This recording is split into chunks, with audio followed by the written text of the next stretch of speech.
The first thing Captain Thorne noticed wasn't the screaming, it was the silence that came after. One moment, the Kepler 442 system buzzed with the gentle hum of 5 billion luminary voices, singing their daily harmonies across subspace. The next moment, nothing. Just the cold emptiness that follows death. His ship, the Harmony's Call, drifted at the edge of what had once been paradise.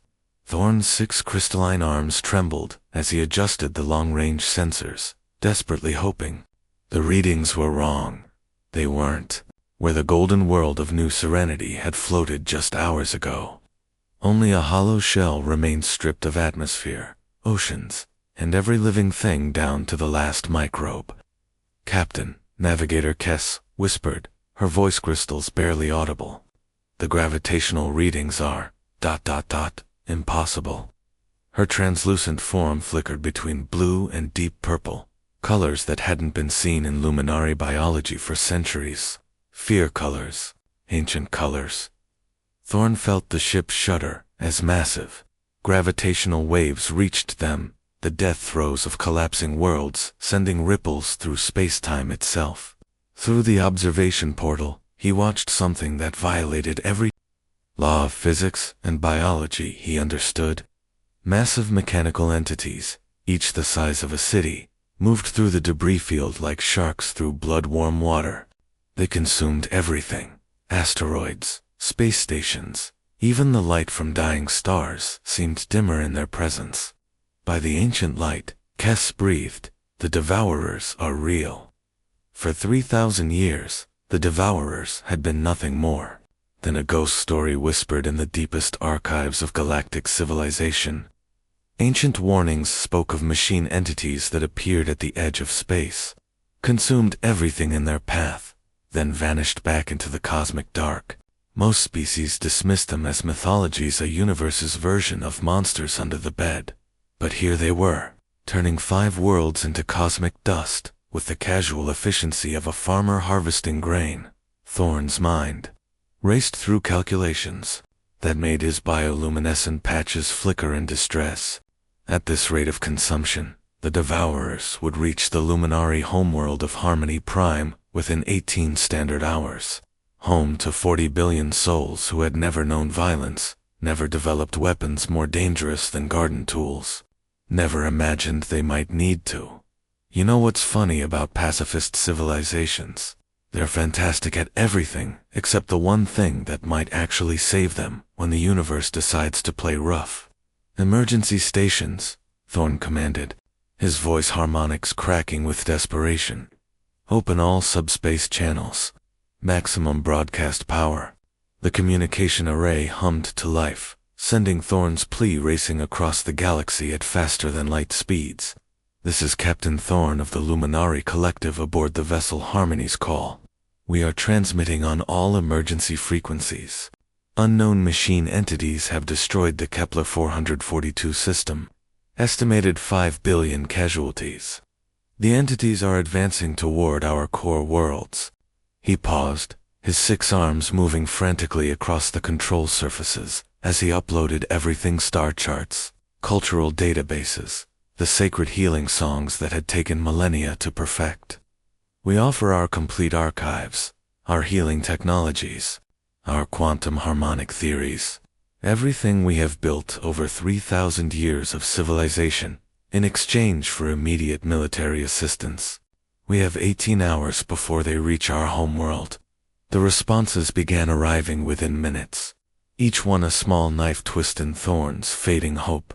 "The Altarian Federation. We express deep sympathy for your loss.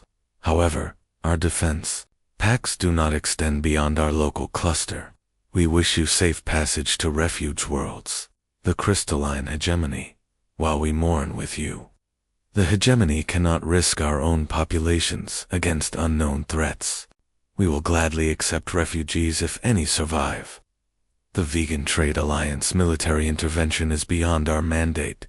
We offer discounted transport rates for evacuation ships, polite refusals, expressions of sympathy, promises to light memorial candles. But no, one absolutely no one willing to fight." Thorn's light patterns shifted to deep crimson, a color that hadn't appeared in luminary physiology since their ancestors crawled out of tidal pools. Rage, pure, undiluted fury, at a universe that would watch genocide and offer nothing but thoughts and prayers. 27 civilizations, he said to Kess, his voice dropping to subsonic frequencies that made the ship's hull vibrate. 27 advanced species, and not one willing to fire a single shot to prevent extinction. Captain Kess said softly, "There's one more transmission coming in. Origin point is ... strange. It's from the Galactic Edge, Sector 0. Thorn's bioluminescence dimmed. Every species in the galaxy knew about Sector 0, the quarantine zone marked with skull warnings in every star chart. The region where something so dangerous lived that the Galactic Council had banned all contact 3 centuries ago. Legends spoke of a world called Earth, home to creatures so violent they'd been sealed away for the safety of civilized space. But legends don't answer distress calls, do they?" The transmission crackled with interference, carrying a voice that sounded like metal grinding against stone, harsh, brutal, completely unlike the harmonic tones of civilized speech. "This is Colonel Jake Mitchell, Earth Defense Corps. We received your transmission. We're mobilizing now." Thorn felt his crystalline structure vibrate with confusion. Earth Defense Corps. The quarantined world had a military, unknown vessel. Thorn transmitted back, "We appreciate any assistance, but you should know the threat level is extreme. These entities have consumed 5 worlds in mere hours. Our estimates suggest millions of." Captain, the harsh voice interrupted, "I need you to listen very carefully. Do not surrender. Do not attempt to negotiate. Do not run. Just hold your position and keep your people alive until we get there. But the distance from your sector to ours, that's 47 light years. Even at maximum jump speed, you'd need 18 hours, Mitchell said simply. We'll be there in 18 hours. The transmission cut off, leaving Thorn staring at the communication array in bewilderment. 18 hours to cross 47 light years. That would require jump drives more advanced than anything in the known galaxy. But the quarantined species was supposed to be primitive, violent, barely civilized. Captain Kess whispered, her voice tight with wonder and terror. I'm detecting massive energy signatures from Sector 0, whatever they're mobilizing. It's big. Through the observation portal, Thorn watched the Devourers continue their methodical consumption of the Kepler system. 18 hours until they reached Harmony Prime. 18 hours until 40 billion innocent souls faced extinction. And, somewhere in the dark between stars, something the galaxy had locked away was coming to help. The question that would haunt Thorn for the rest of his life was simple. What kind of beings had they just invited to save them? The emergency klaxons had been screaming across Earth's solar system for exactly 17 minutes when Colonel Jake Mitchell realized this wasn't just another drill. Standing on the bridge of the UES Thunderbolt, he watched status boards light up like a Christmas tree from hell, every single deep space monitoring station registering the same impossible readings. Talk to me, Davis, Mitchell barked, his weathered hands gripping the command rail until his knuckles went white. Around him, the bridge crew moved with the fluid precision of warriors who'd seen too much death to waste time on hesitation. Sergeant Emma Davis looked up from her tactical display, her scarred fingers souvenirs from the Europa Ice Wars dancing across holographic interfaces that most galactic civilizations couldn't even comprehend. Sir, we're tracking 17 different species in full retreat from the galactic core, all of them running from something they're calling the Devourers. Mitchell felt that familiar knot form in his stomach, the same one that had kept him alive. Through 3 decades of humanity's bloodiest conflicts. Define retreat, Sergeant. Complete evacuation, sir. We're talking about entire civilizations abandoning their homeworlds. The Altarian Federation just torched their own cities, rather than leave anything behind. The Vegan Trade Alliance is liquidating 1,000-year-old colonies. Davis paused, her voice dropping to a whisper. Sir, these aren't military retreats. These are entire species running for their lives. You know what's terrifying about the universe. It's not the black holes, or the supernovas, or the cosmic radiation that'll cook you from the inside out. It's the moments when civilizations that have existed for millennia suddenly decide that nothing, not their homes, not their history, not their sacred sites is worth staying to defend. Show me the threat assessment, Mitchell commanded. The main display flickered to life, revealing images that made every human on the bridge instinctively reach for weapons that weren't there. Massive mechanical entities, each one the size of Manhattan, moved through space like metallic sharks. But these weren't ships, they were something far worse. Living machines that consumed matter at the molecular level, growing larger with each world they devoured. Casualties? Mitchell asked, though he already dreaded the answer. Davis's face went pale. Conservative estimate based on population centers. In the affected systems, 2 billion dead in the last 72 hours. She paused, and when she spoke again, her voice carried the weight of absolute certainty. And sir, they're not targeting military installations first. They're going after civilian population centers, hospitals, schools, nurseries. The bridge fell silent except for the steady hum of life support systems. Every human present, included, had lost someone to humanity's violent past. Parents, siblings, children, friends. They'd all paid the price that came with being born on a world where evolution had crafted apex predators and then given them nuclear weapons. That's why they'd done it. That's why humanity had voluntarily quarantined itself 50 years ago, sealing Earth behind warning beacons and automated defense systems. Not because they were weak, but because they were too dangerous. Because when humans got angry, truly furious, they didn't just win wars, they erased the very concept of their enemies from existence. But this was different. This wasn't war, this was extermination. And there's one thing that will always make a human angrier than being attacked: watching someone hurt the innocent. Signal Fleet Admiral Thompson, Mitchell ordered, his voice carrying the kind of calm that preceded hurricanes. Authorization. Code Alpha 77, Full Deployment Protocol. Lieutenant Marcus Cole looked up from the communications station, his face going white. Sir, that's the entire Terran battle fleet. Every ship in the mothball yards. Every experimental vessel. Every damn weapon we swore we'd never use again, Mitchell finished. And Cole, send a message to these Luminari creatures. Tell them, Earth doesn't negotiate with genociders. Across the solar system, massive blast doors that hadn't opened in half a century began to grind apart. In the asteroid belt, hidden shipyards revealed vessels that had been sleeping in the dark for decades. Around Jupiter's moons, automated systems came online, awakening weapons platforms that could crack planets. Near the edge of the system, where space grew cold and empty, the real monsters began to stir. Ever wonder why humanity never tried to join the galactic community? It wasn't fear of rejection.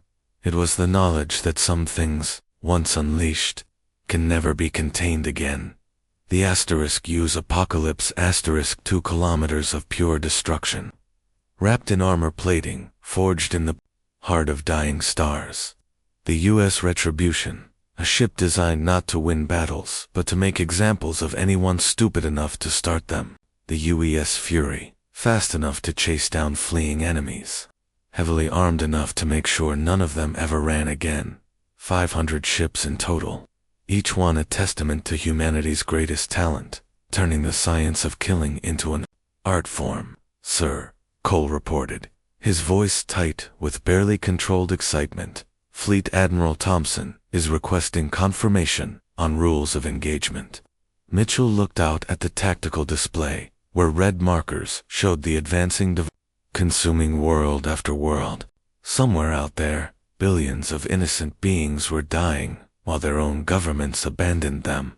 Children who would never grow up, parents who would never see their families again. Entire civilizations reduced to cosmic dust by machines that felt nothing, knew nothing, wanted nothing except to consume. Tell the Admiral, Mitchell said quietly, that the rules of engagement are simple. If it's helping the devourers, kill it. If it's running from them, protect it. If it gets in our way, ... He paused, thinking of every funeral he'd attended, every child's grave he'd visited, every promise he'd made to the dead. If it gets in our way, remove it. Fleet Admiral Rebecca Thompson's voice crackled through the comm system, carrying the authority of someone who'd earned her rank by making impossible decisions in impossible situations. All ships, this is Thompson. We are initiating Operation Guardian Angel. For those of you who've been sleeping for the last 50 years, wake up. The galaxy has a problem, and apparently we're the solution. The response that echoed back from 500 ships, from 100,000 crew members who'd volunteered to crew vessels they'd hoped never to use again, was not quite regulation, but it was distinctly, unmistakably human. Hoorah! Let's go save some aliens. Mitchell watched the tactical display as Earth's hidden fleet began to move, their fusion drives lighting up space like artificial stars. 47 light-years to travel, 18 hours to get there. And somewhere in the dark between the stars, an entire species was counting on monsters to save them. The irony wasn't lost on him. For 50 years, humanity had hidden in the dark, convinced they were too dangerous to be trusted with the galaxy's peace. Now, when peace had failed and civility had crumbled, the galaxy was about to discover why. Earth's children had learned to fight gods. The question that would haunt Mitchell through the coming battle was simple. After they saved the Luminary, would the galaxy thank them? Or remember why humanity had been quarantined in the first place? The first sign that something impossible was approaching came exactly 6 hours and 14 minutes before Captain Thorne would witness the most terrifying sight in galactic history. His ship's sensors, delicate instruments designed to detect the whisper-soft passage of merchant vessels and the gentle gravitational songs of distant stars, suddenly began screaming warnings that made no scientific sense. "Captain," Navigator Kess called out, her crystalline voice cracking with disbelief, "the gravitational sensors they're showing readings that can't be real. Space itself is bending toward our position." Thorne floated in his command chamber aboard the Harmony's call, his 6 arms moving frantically across holographic displays that showed measurements beyond anything in luminary science. The numbers kept climbing, energy signatures that exceeded the output of small stars, mass readings that suggested objects the size of moons, gravitational distortions that should have been tearing local space-time apart. "Run full diagnostics," he ordered, though his bioluminescent patches were already shifting to the deep purple of growing dread. "These readings, they suggest something larger than our entire city ship fleet is approaching at faster than light speeds. You know what's funny about advanced civilizations? They build sensors so sophisticated they can detect a grain of sand from 10 light-years away. But when something truly alien shows up, those same sensors just give up and start making numbers that look like cosmic horror stories." The diagnostic results came back clean. Every instrument was functioning perfectly, which meant the impossible readings were real. "Sir," Kess whispered, her voice barely audible above the humming of overtaxed equipment, "if these measurements are accurate, whatever's coming toward us has more raw power than our entire star system produces in a year." Thorne felt his crystalline structure vibrate with fear and something else, a primitive response buried so deep in luminary genetics that it hadn't surfaced in 3,000 years of peaceful evolution. The instinct that once helped his ancestors hide from apex predators in the tidal pools of ancient Harmony Prime. Then they appeared.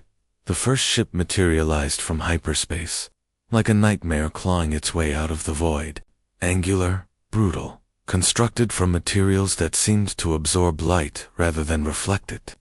Where luminary vessels were grown like living coral, shaped by harmony and designed to complement the natural flow of space, This thing looked like it had been forged in the heart of a dying star by beings who understood violence on a molecular level. By the ancient light, Thorn breathed, watching as more vessels dropped out of hyperspace in perfect formation. What manner of species builds ships that look like weapons of war? The lead vessel, a 2-kilometer monster that dwarfed even New Hope. Their largest city ships settled into orbit above the Luminari fleet. It was painted in colors that triggered something primal in every organic brain that saw it. Warning colors. Danger colors. The biological equivalent of a skull and crossbones written in a language that transcended species. But it wasn't the ships' size that made Thorn's light patterns shift to terrified white. It wasn't even the weapon ports that covered its hull like the scales of some metallic predator. It was the name painted across its bow in letters that seemed to burn with their own inner fire.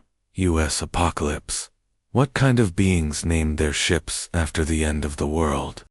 Incoming transmission, Kess reported, her voice tight with barely controlled panic. Source: the lead vessel. The transmission crackled with interference, carrying a voice that made every piece of crystalline technology in the command chamber vibrate in harmonic discord. It was harsh, metallic, completely unlike the musical tones of civilized communication, the voice of something that had evolved, not to create beauty, but to survive in a universe that wanted it dead. This is Fleet Admiral Rebecca Thompson, aboard the U.S. Apocalypse, the voice said, each word carrying undertones of barely contained violence. We received your distress call. Where are the hostiles? Thorn struggled to find his voice, his harmonic crystals stuttering as they tried to process the raw aggression in that transmission. Admiral Thompson, he managed. We are grateful for your response. The Devourers approach from Sector 9. They will arrive within 18 standard hours. He paused, his bioluminescence flickering as confusion warred with relief. But your species, the quarantine protocols clearly state that your system is off-limits to all galactic contact. How did you? We quarantined ourselves, Thompson interrupted, her voice carrying the weight of battles fought and won in places where civilized beings feared to go. Didn't want to scare the neighbors. But extinction changes priorities. There was a pause, filled with the kind of silence that comes before thunder. Then, transmit all tactical data on these Devourers. The Terran battle fleet is assuming intercept. Positions. Thorn's light patterns pulsed in bewilderment. Battle fleet. Admiral, our sensors detect only 500 vessels. Against the Devourers, numbers millions of entities, each one capable of consuming a world. Surely you understand the mathematical impossibility of a sound came through the transmission that made every luminary on the bridge freeze, in primal terror, low, rhythmic, predatory, the sound an apex predator makes when it's about to strike. It took Thorn several long moments to realize what he was hearing. The human was laughing. Captain, Admiral Thompson said, her voice now carrying a terrible gentleness that somehow made it even more frightening. Let me explain something about human mathematics. 500 human warships isn't a battle fleet. Another pause. In the background of the transmission, Thorn could hear other voices, harsh, aggressive, completely unlike anything in civilized space. They were singing something, their voices, raised in harmony that spoke not of peace and beauty, but of brotherhood forged in blood and fire. 500 human warships, Thompson continued, is an extinction event. Through the observation portal, Thorn watched as more vessels continued to materialize from hyperspace, each one different, each one clearly designed for a single purpose, the absolute annihilation of anything unlucky enough to be designated as an enemy. Ship names that read like a catalog of apocalypse, retribution, vengeance, fury, damnation. Admiral, Thorn said, his voice barely a whisper. What kind of civilization builds vessels with names like these? The kind that learned the universe doesn't care about your right to exist, Thompson replied. The kind that discovered peace is a luxury you can only afford when you're strong enough to enforce it. The kind that figured out a long time ago. That sometimes the only way to save what you love is to become something that darkness fears more than death itself. On the tactical display, Thorn watched human ships taking positions around the Luminari fleet, not behind them, not alongside them, but in front of them, between the approaching devourers and 40 billion innocent souls who had never known war. Captain Thorn, Thompson's voice came again. I need you to understand something. In about 17 hours, this system is going to become the most dangerous place in the galaxy. Your people keep them calm, keep them safe, and whatever happens, don't interfere. Earth's children are about to remind the universe why we stay in the dark. Thorn stared at the human fleet, his mind struggling to process what he was seeing. 500 ships against millions of devourers. The mathematics were insane, the odds impossible. But there was something in Admiral Thompson's voice, a certainty that went beyond confidence, beyond arrogance, into the realm of absolute knowledge. Admiral, he said quietly, why? Why risk your entire fleet for strangers you've never met? The answer came back immediately, spoken with the kind of conviction that moves mountains and stops stars. Because, Captain, extinction is everybody's problem, and Earth doesn't negotiate with genociders. As the transmission ended, Thorn floated in his command chamber, watching human warships maneuver into attack formations. Somewhere in the dark between stars, the devourers were coming, millions of mechanical monsters that had already consumed 5 worlds. But for the first time since this nightmare began, Captain Thorn felt something he hadn't dared hope for. Not just relief, not just gratitude, but a growing certainty that the universe was about to witness something unprecedented. The question that would haunt him through the coming battle was both simple and terrifying. What exactly had the Luminari just invited to save them? They came out of the dark exactly when their calculations predicted 10 million nightmares pouring into the Luminari system like a plague of mechanical locusts. Captain Thorn watched from the observation deck of New Hope as the Devourers materialized from hyperspace in perfect formation, their collective intelligence immediately cataloging every Luminari city ship as prime biomass for consumption. The sight would have broken lesser minds. Each devourer was the size of a small city, its surface covered in grinding mandibles and molecular disassemblers that could strip a planet to its core in hours. 10 million of them moved with the fluid precision of a single organism, creating a swarm so vast it blotted out the stars. But something unexpected happened. The lead elements, already beginning their attack, run toward the helpless Luminari fleet, suddenly faltered. Their formation wavered, sensors sweeping frantically as their collective intelligence encountered something it had never processed before.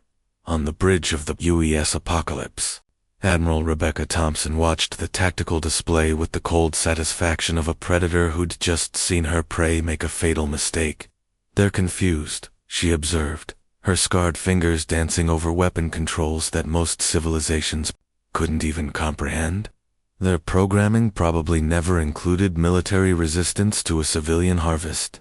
You see, the Devourers had consumed 30 worlds before arriving at Luminari space, 30 worlds of beings who'd chosen to run rather than fight, who'd abandoned their homes rather than risk violence, who'd accepted extinction as preferable to warfare. The machines had grown accustomed to easy prey. They weren't prepared for what they found waiting in the dark.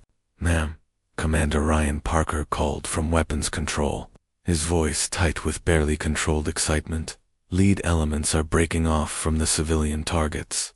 They're moving to engage us instead. Perfect, Thompson said, her smile carrying the kind of warmth that comes right before a storm. Let's show them why Earth's children learn to fight gods. She opened the fleet-wide communication channel, her voice reaching 500 ships, crewed by men and women who'd volunteered to crew vessels they'd hoped never to use again. All ships, this is Thompson. Weapons hot. Implement protocol, Ragnarok. There was a pause, the kind of silence that comes before thunder, before earthquakes, before the universe changes forever. Today, Thompson continued, her voice carrying across space to reach every human in the fleet, we teach the cosmos that humanity protects what it loves. And right now, we love those crystal people more than we hate dying. What happened next became legend across 1,000 worlds, whispered in the deepest archives of galactic civilization, and studied by military historians, who could never quite believe the recordings were real. The human fleet didn't form defensive screens. They didn't establish protective formations around the Luminary City ships. They didn't calculate odds or request reinforcements, or attempt to negotiate. They charged 500 vessels, each one built to kill things that shouldn't be killable, accelerated directly toward 10 million enemies, with the suicidal bravery that had once carried human soldiers over the top of trenches and into machine gun fire. Ever wonder what separates humans from every other species in the galaxy? It's not intelligence, plenty of aliens are smarter. It's not technology, half the galaxy has better toys. It's the willingness to run toward the thing that wants to kill you. Screaming defiance all the way. The first wave of devourers met humanity's vanguard, expecting easy targets off biological ships that would crumple under their molecular disassemblers. Instead, they found vessels with armor plating forged in the hearts of dying stars. Hulls reinforced with materials that existed only in the deepest levels of neutron star cores, and weapons that turned the fundamental forces of the universe into ammunition. The UES Retribution hit the Devourer formation like a guided missile made of pure rage. Captain Marcus Steele's voice crackled over the comm as his ship's ram proa kilometer of tungsten and hatred punched through a cluster of enemy vessels. This is for every world you murdered, you mechanical bastards. The impact scattered mechanical fragments across 10,000 kilometers of space, each piece glowing white-hot from the sheer violence of the collision. But the Retribution kept going, its fusion drives burning like artificial stars as it carved a path through the enemy swarm. The UES Vengeance took a different approach. Instead of ramming, Captain Lisa Chen waited until she was surrounded by 50,000 devourers, then fired her main Canona weapon that collapsed pocket dimensions and used the resulting gravitational shear as ammunition. This is for the children of Proxima Colony, she screamed as reality itself tore apart around her ship. The effect was instantaneous and absolute. 50,000 devourers simply ceased to exist, erased from the universe by forces that made black holes look like gentle summer breezes. But the weapon's recoil tore the Vengeance apart, sending Captain Chen and her crew into death with smiles on their faces and victory in their hearts.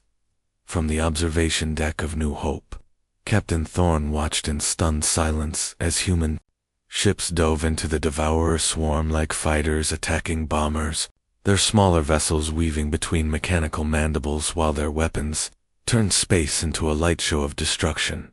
The Use Fury launched every fighter it carried, small craft piloted by volunteers who knew they wouldn't return home. Their final transmissions echoed across the comm channels in a dozen human languages.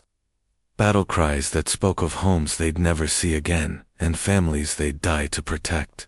Death before dishonor, screamed Lieutenant Sarah Rodriguez as her fighter exploded against the Devourer's sensor array. Remember the Alamo, shouted Commander David Kim, ramming his crippled ship into an enemy formation. For every innocent soul, cried Captain Jennifer Walsh, her vessel's fusion core overloading as she took 1,000 devourers with her into oblivion. But it wasn't just the big ships that made the difference. Human engineering had always followed a simple principle. If something was worth building, it was worth building to last. Every bolt, every circuit, every piece of equipment was designed not just to function, but to keep functioning when everything else had gone to hell. When the UES Damnation lost its main engines, the crew rigged the life support system to explode and used the blast to ram 3 more devices. When the UES Judgment ran out of ammunition, they turned the ship itself into a guided missile. its captain singing Amazing Grace as they dove into the heart of the enemy formation. "What kind of species?" Thorn whispered, his crystalline form reflecting the terrible beauty of human warfare, "builds its children to embrace death." His science officer, Melody Starweaver, had been frantically consulting her cultural database throughout the battle, trying to understand what they were witnessing. Her response came in a voice filled with awe and terror, one that loves life, enough to die for it. "They call themselves humanity." On the tactical display, the impossible was happening. The Devourer swarmed 10 million strong, unstoppable. The death of worlds was faltering. Not because they were losing the numerical battle, humans were dying by the thousands, but because every human death took hundreds of Devourers with it, and more importantly, because the machines had never encountered an enemy that fought harder, the closer it came to extinction. As the battle raged, Admiral Thompson stood on her burning bridge, her uniform singed by electrical fires, her face bleeding from shrapnel wounds. Around her, her crew worked with the calm efficiency of people who'd made peace with death. "Admiral," Commander Parker reported, his voice steady despite the chaos, "we've lost 60% of the fleet, but ma'am, we're winning."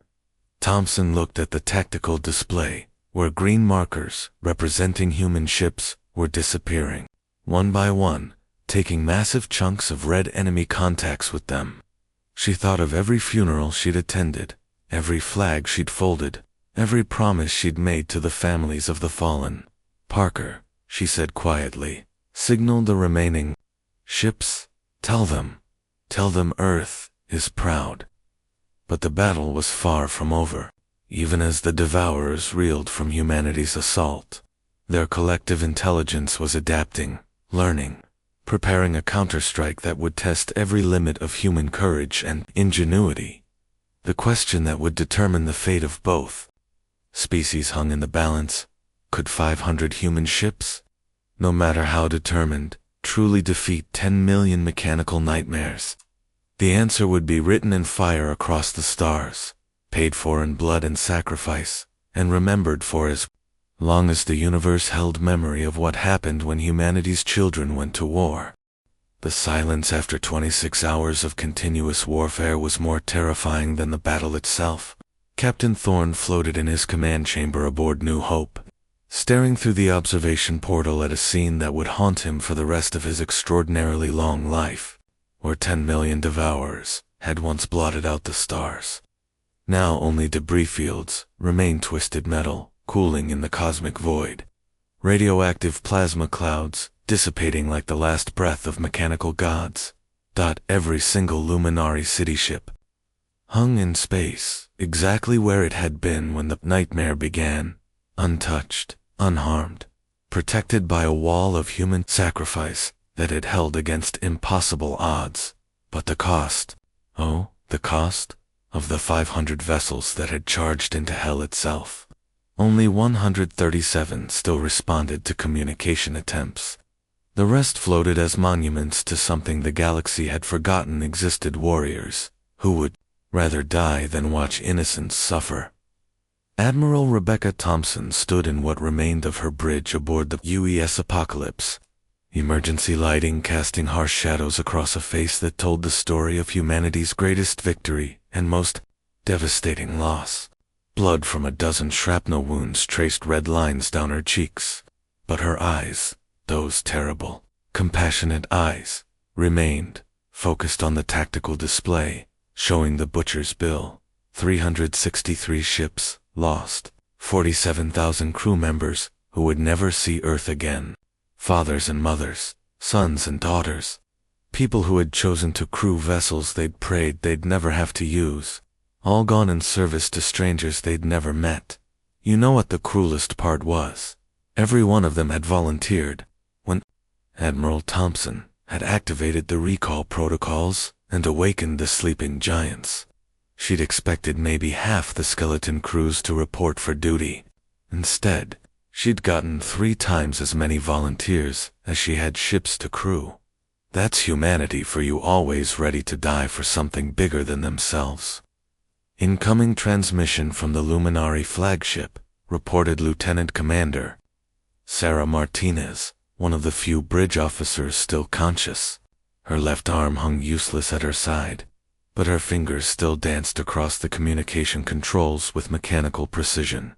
The transmission crackled with interference, Captain Thorne's harmonic voice carrying frequencies that spoke of grief beyond measure. "Admiral Thompson," he said, his bioluminescent patterns visible even through the static. We cannot comprehend what you have done. The Devourers had consumed 40 systems before arriving here. Entire civilizations, some older than your species, entire evolutionary history. No one had ever stood against them and survived. Thompson looked out at the graveyard where her people lay, their ships now eternal monuments to the idea that some things are worth dying for.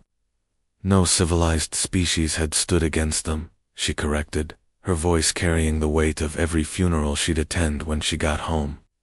That's always been the difference between us and the rest of the galaxy, Captain. You built paradise. We built survivors, through the observation portal of New Hope. Thorne watched human rescue ships moving through the debris fields, searching for survivors among the wreckage. Even now, even after paying such a terrible price, they were trying to save whoever they could. It was a level of dedication to life that his peaceful species could barely comprehend. Admiral Thorne continued, his voice trembling with emotion. We owe you a debt that can never be repaid. Our healing arts, they could extend human lifespans by centuries. Our quantum harmonic technologies could revolutionize your energy production. Our cultural archives contain the wisdom of 3,000 years of peaceful civilization. All of it is yours, for what you have given us. Thompson's laugh was bitter, carrying the echo of too many promises made to the families of the dead. Keep them, Captain. We didn't come here for payment. We came because extinction is everybody's problem, and Earth doesn't negotiate with genociders. She paused, looking around her ruined bridge, at the men and women who had followed her into hell, and somehow managed to find their way back out. Just remember this day, when the galaxy forgets why Earth stays quarantined, when some bureaucrat starts wondering if humans might be safe to contact, remind them. We didn't hide in the dark because we were ashamed of our violence. Her voice dropped to a whisper that somehow carried more authority than any shout. We hid to keep our violence from becoming routine. The transmission fell silent, except for the steady hum of life support systems and the distant sound of damage control. Teams working to keep dying ships alive long enough to make it home. In that silence, both species contemplated the terrible mathematics of salvation. How many had to die so that billions could live? But it was Captain Thorne who broke the silence. His voice filled with a determination that surprised even him. Admiral, with your permission, I would like to send a message to the Galactic Council. They need to know what happened here.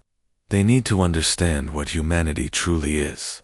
Thompson nodded, too tired to speak, and closed the channel. What Thorne composed over the following hours would become known throughout the galaxy as the Luminary, testament, a document that would be required reading in every diplomatic academy and military college for generations to come. Asterisk to the Galactic Council and all member civilizations. Today, we witnessed something that challenges everything we thought we knew about the nature of sapient life. When the Devourers came, entities that had consumed 40 worlds and shown no mercy to civilians, children, or innocent, every civilized species in their path chose evacuation over confrontation. We offered them our greatest treasures in exchange. For sanctuary, we received sympathy and wished luck. Asterisk, but from the quarantine zone, from the system we had marked as too dangerous for contact, came 500 ships crewed by beings we had classified as primitively violent. They asked for nothing. They demanded no payment. They simply came because we had called for help. Asterisk, they fought when we could not. They died when we would have run. They asked only that we remember. Asterisk, the message continued, but it was the final. Paragraph that would echo through history. Asterisk, the humans quarantine themselves not to protect the galaxy from their violence, but to protect their violence from becoming necessary. They are not monsters, they are guardians who have chosen to become monsters, so the rest of us can remain civilized. Pray to whatever gods you worship that they never again have cause to leave their worlds. And pray harder, that if such cause arises, they will answer. Asterisk, the testament ended with a single attached image. Admiral Rebecca Thompson's face, streaked with blood and soot, her eyes holding the terrible compassion of those born to fight so others need not, as the battered remnants of Earth's Third Fleet began their long journey home, trailing atmosphere and carrying their dead. They left behind more than just the wreckage of the Devourer swarm. They left a galaxy that would never again question why humanity had chosen isolation, and never again doubt that sometimes the greatest act of love is the willingness to become something terrible for the sake of others, in the depths of space, surrounded by the ghosts of friends and comrades who had paid the ultimate price. Admiral Thompson made a promise to the stars themselves. Humanity would return to the shadows, would resume their vigil in the dark between worlds, and would pray that their terrible gift would never again be needed. But if it was, if somewhere in the vast cosmos innocents were threatened by forces too dark for civilized response, Earth's children would answer the call. The galaxy slept peacefully that night, cradled in the knowledge that somewhere in the dark, monsters who had chosen to be guardians kept the watch. The end.